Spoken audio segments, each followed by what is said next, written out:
once again, welcome to Mhelbeth's table. Today we will make this very easy vegetable stir fry with pork. Alright guys, here are the ingredients. Okay guys, we will marinate first pork. I have 1/4 kilogram of pork. I slice them into strips. Alright, we will put 1 teaspoon of sesame oil, 2 teaspoons of soy sauce, 2 teaspoons of cornstarch,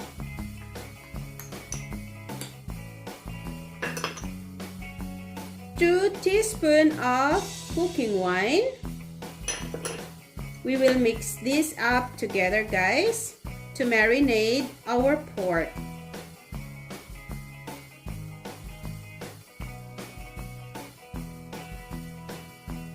We will set this aside, and next what we will do is I have 1/4 cup of chicken stock and 1 tablespoon of oyster sauce. So I'll mix it up together,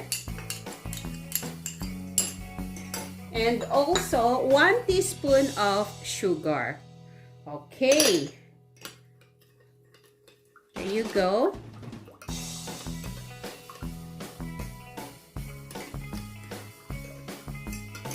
Now our sauce and our pork is ready. And for the rest of our ingredients, we will be needing 3 cloves of garlic, 2 stalks of celery, 1 carrot, 1 medium size of white onion, half of red bell pepper, about 200 grams of fresh mushroom. You can use any mushroom. And also 1 package of medium firm bean curd and about 1/4 kilogram of green beans. Alright guys, you don't need to follow all these vegetables. You can use any vegetable that is available in your kitchen. Alright, let's start doing this very healthy stir fry vegetable. Alright guys, sa mainit nating pan, I put a little bit of oil, and in my bean curd, I put ground black pepper and salt. Tansyahin nyo lang guys yung paglalagay nyo ng salt para hindi siya gaanong maalat. Anyway, alright, just put enough salt so that your bean curd will not be very salty. Okay, so we'll just fry it until our bean curd is cooked, maybe half done, like brownish already. That's good enough guys. Okay, because we want our bean curd to be crunchy and not very soft like this. Okay,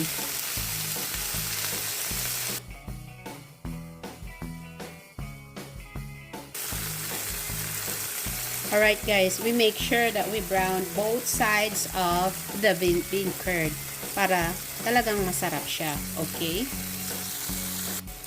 Alright, our bean curd now is brown both sides, so we have to set this aside.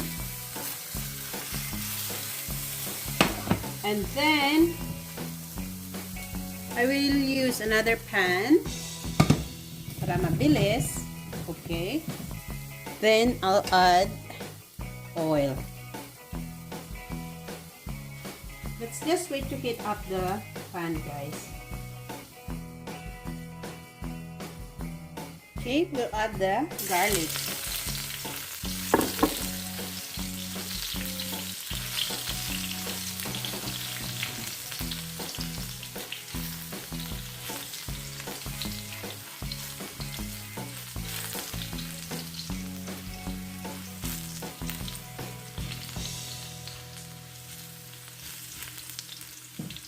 And we'll add the pork.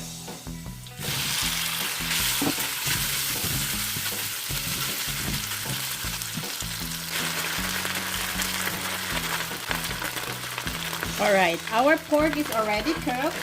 I will set this aside for now. Can you see the oil is already coming out? Even though I use the pork loin, guys, there's still oil on the pork. So, yeah.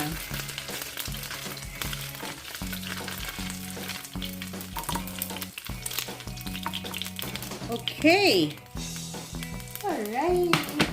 Then, I will stir fry my beans. I blanched my beans, guys, because I want it to be, the color is like green. If you don't blanch it, it will change the color. Okay, so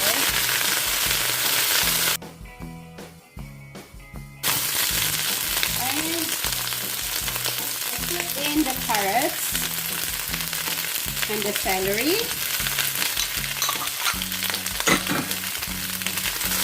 I love these colors. See?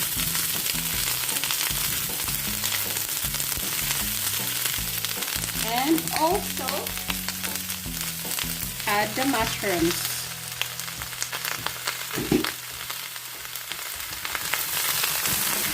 Mix it up together.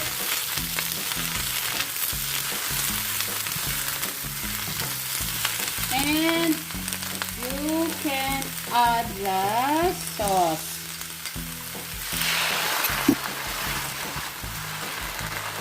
Let's cover for a bit, guys, and cook our vegetables, okay? Alright, guys, after 3 minutes, let's check our vegetables if they're cooked already.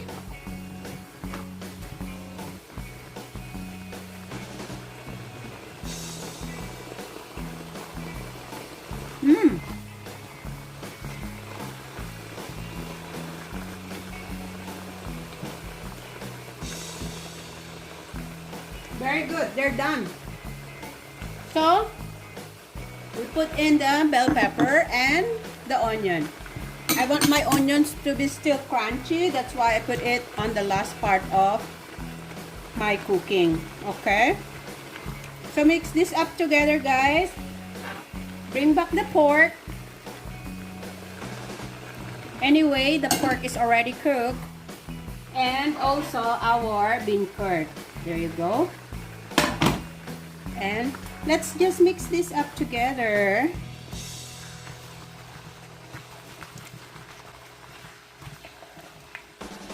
There you go, guys.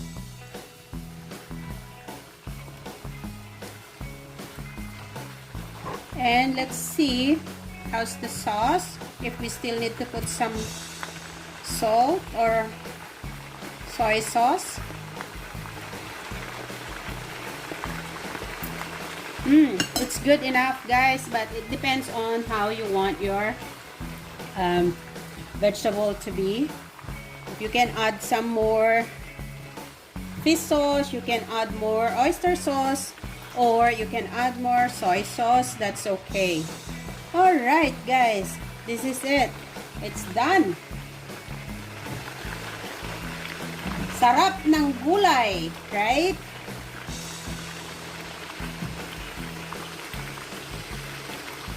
Alright, guys, it's another yummy recipe from Mhelbeth's table. This is a very easy but very healthy vegetable stir fry with pork.